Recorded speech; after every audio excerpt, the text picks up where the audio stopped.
This seems to me like the big question as we go forward. Are we going to have these weapons with us forever? Will we just wait until another really terrible weapon that has a similar fear factor replaces them? Or are we going to get to grips with this risk picture and see what we can do about their control? That's the voice of Dr. Patricia Lewis, the director of the International Security Program at Chatham House. She's today's guest on Press the Button, a Ploughshares Fund podcast dedicated to nuclear policy and national security. And now here are your co-hosts Tom Kalina and Lauren Billet.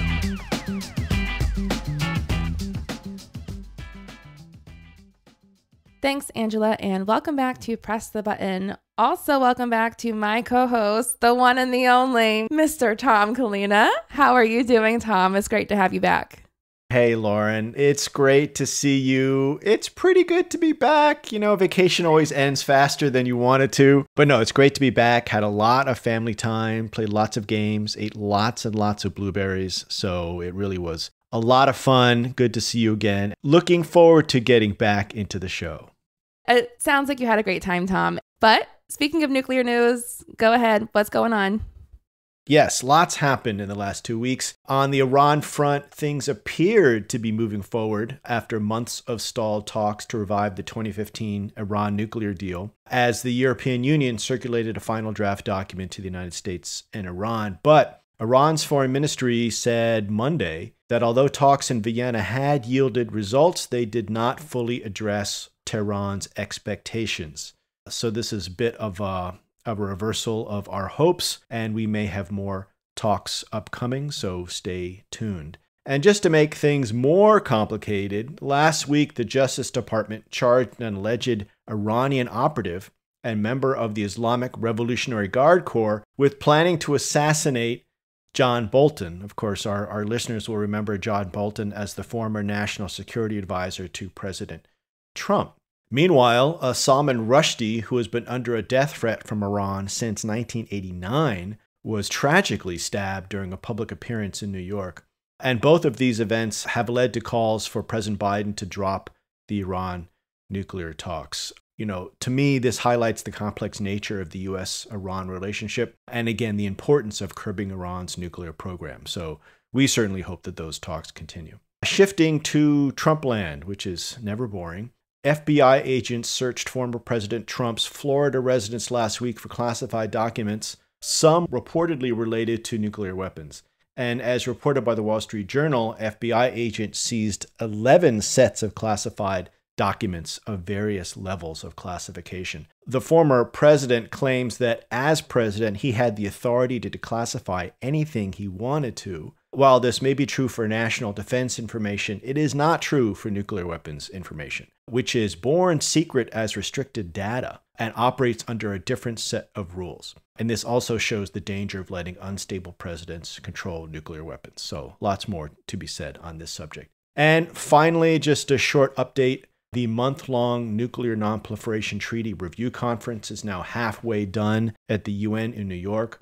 Draft documents have been released to treaty members. But as usual with these conferences, the fireworks always happens in the last week or so. So that is yet to come, and we will keep you up to date. Lauren, what do you have for us on early warning? This week, I sat down with Shannon Bugos, a senior policy analyst at the Arms Control Association, to discuss Russia's decision to suspend inspections under New START and what it means for future arms control dialogue between the U.S. and Russia. And then Ploughshares Fund President Dr. Emma Belcher speaks with Dr. Patricia Lewis, who is director of the International Security Program at Chatham House. They discuss nuclear risk, the challenges with how nuclear risk is assessed, and what is left out of the conversation. It's a terrific segment, so please stay tuned.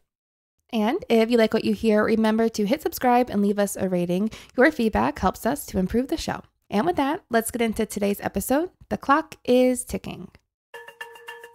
And now, early warning, early warning, early warning, early warning. A 7-minute synopsis of this week's nuclear news. Thanks, Jacqueline. According to Russia's announcement last Monday, August 8th, it will stop allowing the United States to inspect its nuclear arsenal. citing sanctions and the ongoing COVID-19 pandemic that has prevented Russia from conducting reciprocal assessments of U.S. facilities under the New START agreement. The agreement is an arms control reduction treaty between the U.S. and Russia, the goal of which is to limit strategic offensive arms for both states. The deal was signed in 2010, and when President Biden took office in 2021, he signed a 5-year extension, ensuring that the agreement is kept in force until at least 2026. Due to the pandemic, inspections under the treaty have been suspended since early 2020, although the timing of this public announcement falls during a time of heightened U.S.-Russian tensions and Russian nuclear threats. It also falls midway through the month of RevCon, the review conference of the parties to the Treaty on the Non-Proliferation of Nuclear Weapons, known as NPT. Naturally, this leaves many to wonder what this means for the future of arms control, especially in the context of U.S.-Russia relations. To discuss this, we are joined by Shannon Bugos, a senior policy analyst at the Arms Control Association. Shannon, thank you so much for taking the time to speak with me today. Thanks, Lauren and Ploughshares, for having me on. For context, can you explain how the inspection process has been working or not working in recent months? You already did part of my job for me and laid it out a little bit. So as you mentioned, Lauren, the on-site inspections under New START have been paused since March 2020 due to the pandemic. Initially, the pause was very justified due to global health concerns and how to conduct those inspections in a time when things were a little uncertain. The United States and Russia have, according to reports, though, been working to resume these inspections for about a little less than a year now, but so far haven't seen much success. Russia's illegal invasion of Ukraine in February certainly added further challenges to restarting this process. These on-site inspections are a crucial part of the treaty's verification mechanism, and they should be resumed as soon as possible. Fortunately, Washington and Moscow did continue to implement another part of the treaty, which is to exchange data on their respective strategic arsenals, including the numbers and the locations of delivery vehicles and warheads. They have also continued to provide one another regular notifications and updates on further information on the numbers, locations, as well as technical characteristics of weapon systems and facilities that are subject to the treaty. The importance of New START's inspections and verification regime cannot be stressed enough, as it provides insight into Russia's strategic nuclear arsenal that can be gained no other way than through the treaty. The U.S. Defense Department has been on record before saying that this information gained from the treaty inspections and verification regime allows the Pentagon to do its job better as it plans and postures now and in the future. What do you think prompted Russia's decision to suspend inspections, and what does it mean for New START altogether? Right. So as you mentioned in your opener, according to the statement released by Russia's foreign ministry last week on August 8th, its decision to temporarily pause New START inspections was due to the United States communicating its intent to hold an on-site inspection in Russia. Moscow's complaint was that Russia is not in a place to reciprocate and hold an inspection in the U.S. due to constraints that the United States and its allies put on Russia because of the war in Ukraine. These are issues such as obtaining visas for the Russian flight crews and the inspectors to come to the United States. This does not mean anything good for New START, but there is a chance for this to be resolved. This development also highlights the need to hold talks imminently on an arms control framework to follow New START after the treaty expires in 2026. There are multiple challenges on the table for the United States and Russia to navigate in the arms control realm, including the pause in New START inspections, as well as future arms control. I'm going to ask you to speculate now and ask, why would Russia suspend inspections now, given the heightened nuclear tensions due to Russia's war in Ukraine and the ongoing NPT RevCon? It was certainly an interesting timing. So this decision to further pause the New START inspections is not a particularly good sign of Moscow upholding its disarmament obligations under the NPT.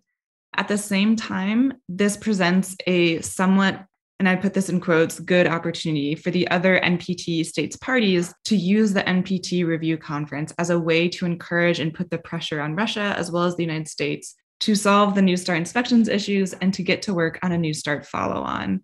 So with this review conference it was scheduled for 2020, it's since been delayed. And so now it gained a lot of attention and everyone's eyes are on it because it's 2 years late. There's a lot of issues on the table. This could be a really good opportunity for the NPT states parties to further highlight the need for US and Russia to take action and uphold their commitments under the NPT.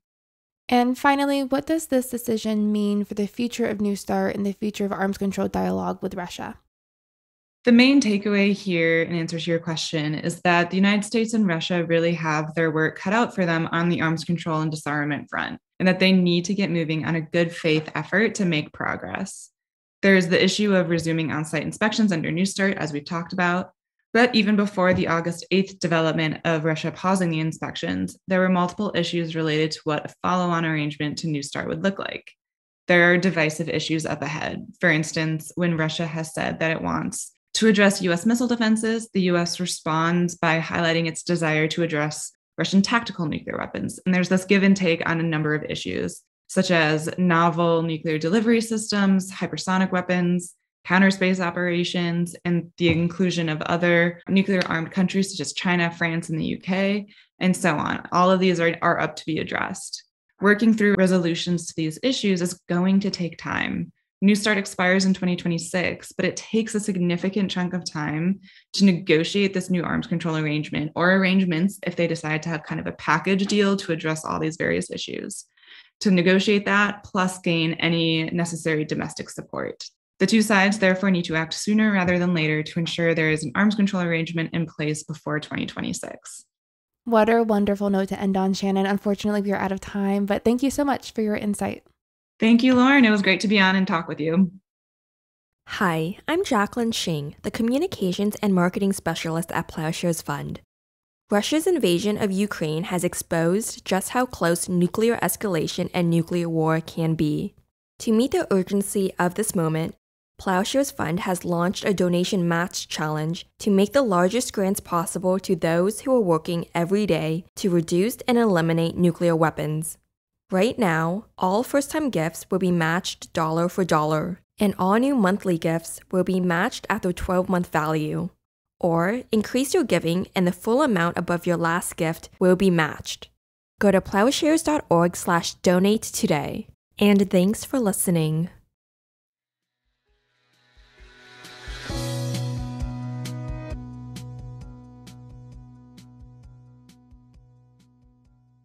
Today, I'm joined by Dr. Patricia Lewis, Director of the International Security Program at Chatham House.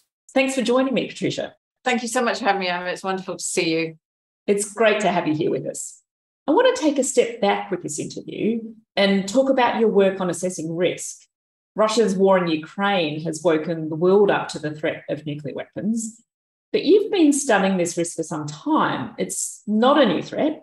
And in fact, we've been living with the risk of nuclear conflict every day since these weapons were created in the 1940s.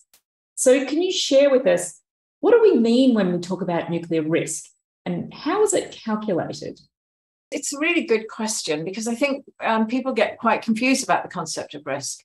So risk is generally, across all the domains, defined as consequences times probability. Now, when it comes to nuclear weapons, the consequences are generally very high. You know, if you explode a weapon in an urban area, obviously thousands, hundreds of thousands, perhaps even millions, depending on the density of the population, will be killed. And you have enormous impact in long term, depending how many you use, etc. But even if you had a small nuclear weapon in a rural area or a desert area, the political impact would be huge, as well as the impact on other species and the environment. So generally, you can say the impact side of the equation is well known and well understood and large. And therefore, because they're so large, the risks associated with nuclear weapons are always high. But then I think people get very confused about the probability, and often people interchange the word risk and probability. And here, when we come to nuclear weapons, really and truly, the risk in terms of the probability are unknown. So the probability side of the equation is where it's very poorly understood. And one could argue that if we look at general background, non-crisis, you could say the risks are low because it hasn't happened many times, right? Generally low. But of course, risk is never a static picture. It's always changing. So I think that's the critical thing to understand about risks when we're talking about nuclear weapons. So is this method of thinking about risk useful? I think that's a really good question. I think it's useful in the sense that we can then compare risks across different domains. We can compare, the risks of flying in an airplane with the risks of driving a car, etc. But when it comes to nuclear weapons, it's much more difficult, I think. For one thing, I don't think we can really just talk about numbers when it comes to risk. So we really generally talk about high, medium, and low. And putting numbers on can be very misleading. It can suggest an accuracy or certainty that we don't have. And sometimes when the probability is unknown or the full range of consequences are unknown, then this way of characterizing risk is not particularly useful. We found this, for example, in the cyber world. We had no knowledge and no understanding of how to calculate risk or even sort of have a guess at risk at the beginning of cybersecurity and cyber attacks because it was completely unknown. So people develop different ways of thinking about it. But then, of course, it's really hard to do comparisons across. So it is problematic. And therefore, I think we shouldn't try to think of it as accurate, perhaps, as we might do. And then I think the other thing we need to do is perhaps think about it in the circumstances. So peacetime versus in crisis time. Between nuclear weapon states or not between nuclear weapons, these risks then are very different. So I think we have to think about the circumstances, the time, the situation, and then try to think about the probabilities in the context of that to help us get a handle on it. So then the obvious question is, how has the war in Ukraine shifted how we should think about these risks? It's huge, I think. It's a massive data point in trying to understand the issue with risks. We've had some shocking threats from President Putin and some of the ministers and generals in terms of the threat to use nuclear weapons and nuclear weapon systems on alert and so on. And those are still being made today, even despite President Putin making a statement in January with the other nuclear weapon states, and even last week for the Nuclear Non-Proliferation Treaty Review Conference about, how a nuclear war can never be won and should never be fought. So I think what we're seeing now is a really different sense of the risks that conflict with a nuclear weapon state or a nuclear weapons possessor would pose, not just for those involved in the conflict, but every single country around, and if it were a larger scale one, every single country in the world, because of the risk of nuclear winter. This heightened risk at times of crisis we've seen before. We've seen it in the Cuban Missile Crisis. We saw it on a number of occasions in 1983. We've seen other examples of it. And the risk picture there is clear that it changes because of the probability of use. And I think it's really important. And one of the things that happens in the academic community, I think, is that you sort of have a smoothing out of risk. And that's not helpful in trying to think about what risk really means. Given that, how are academics and researchers working to increase our understanding of nuclear risk, particularly given what we can learn from this moment? So I think we have some issues, really, because we really have to understand all the different aspects. But one of the problems that I think we have in academia and in the non-governmental community is that we have this sort of tribal approach to the issue of nuclear weapons.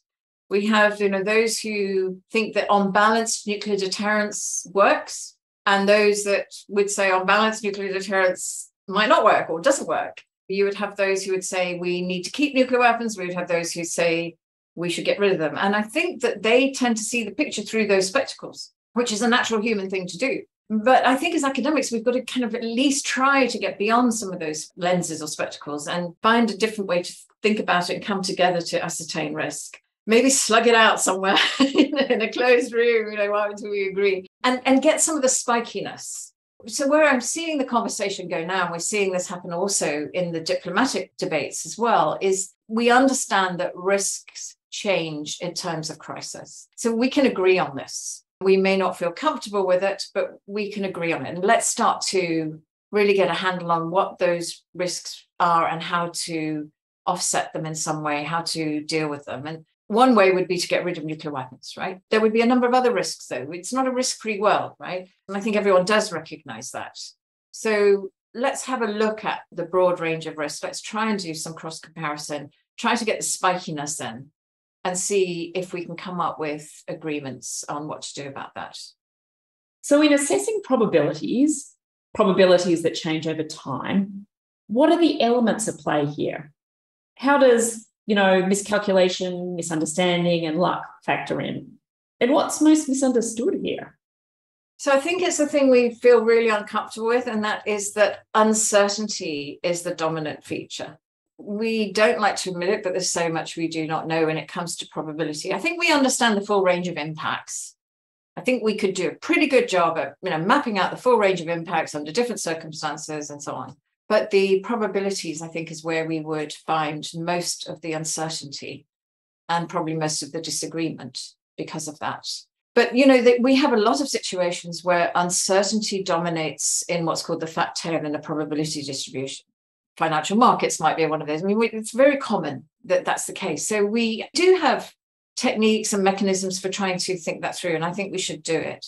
I think the thing, though, where we also need to put some emphasis is on the individual decision maker and the uncertainty involved in that. I've been giving this a lot of thought lately. We can point to a number of people over the years that have, because of their actions, because of their restraint, because of their confidence, their knowledge, their authority, legitimacy, sense of responsibility, ethical, moral framework, whatever it was, they decided to act or not act and prevented escalation, possibly even prevented nuclear war.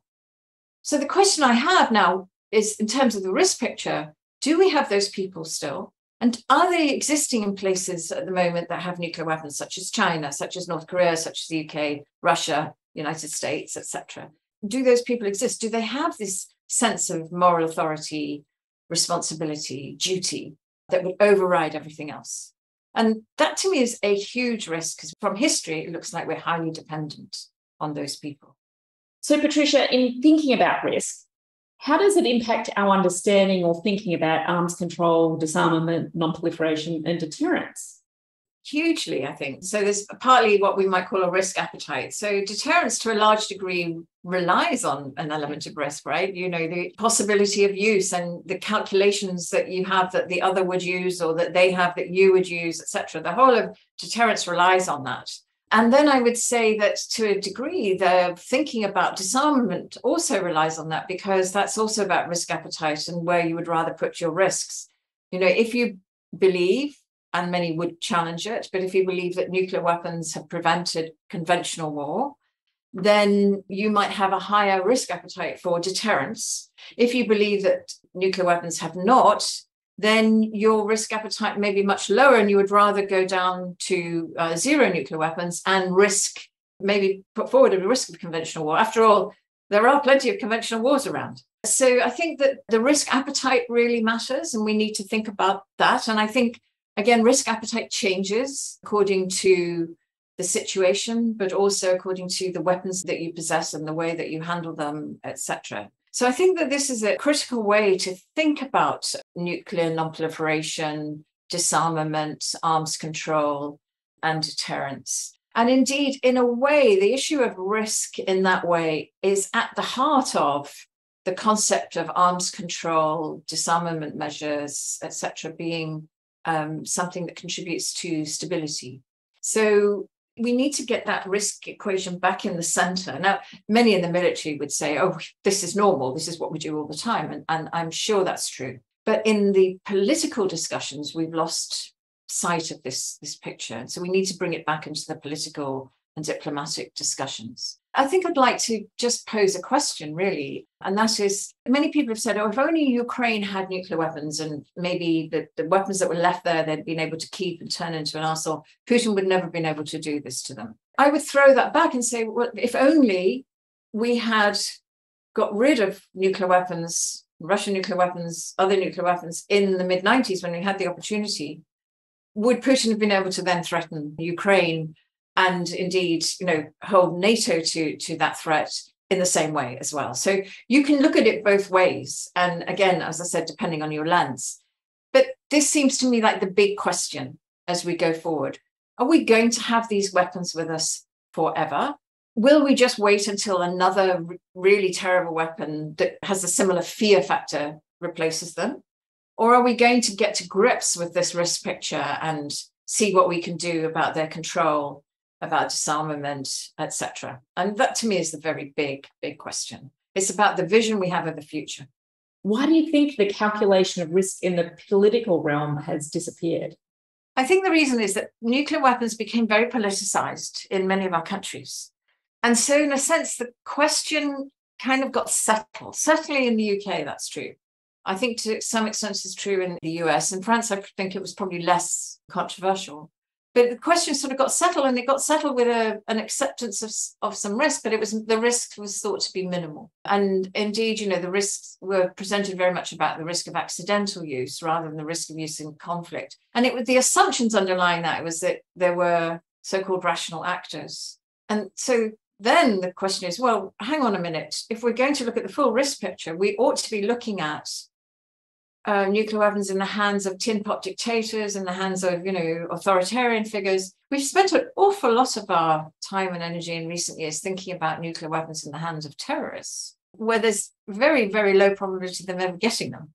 Whereas we've spent very little time thinking about nuclear weapons in the hands of authoritarian leaders, where we would have been better off spending our time, I think. I think it's because the political discussion, the discourse got shut down. And so we just decided that the risk picture was the same as it was more or less at the end of the Cold War and left it there. And that's a dereliction of duty. Thank you very much, Patricia, for a thought-provoking conversation. Oh, my pleasure, Emma. Thank you.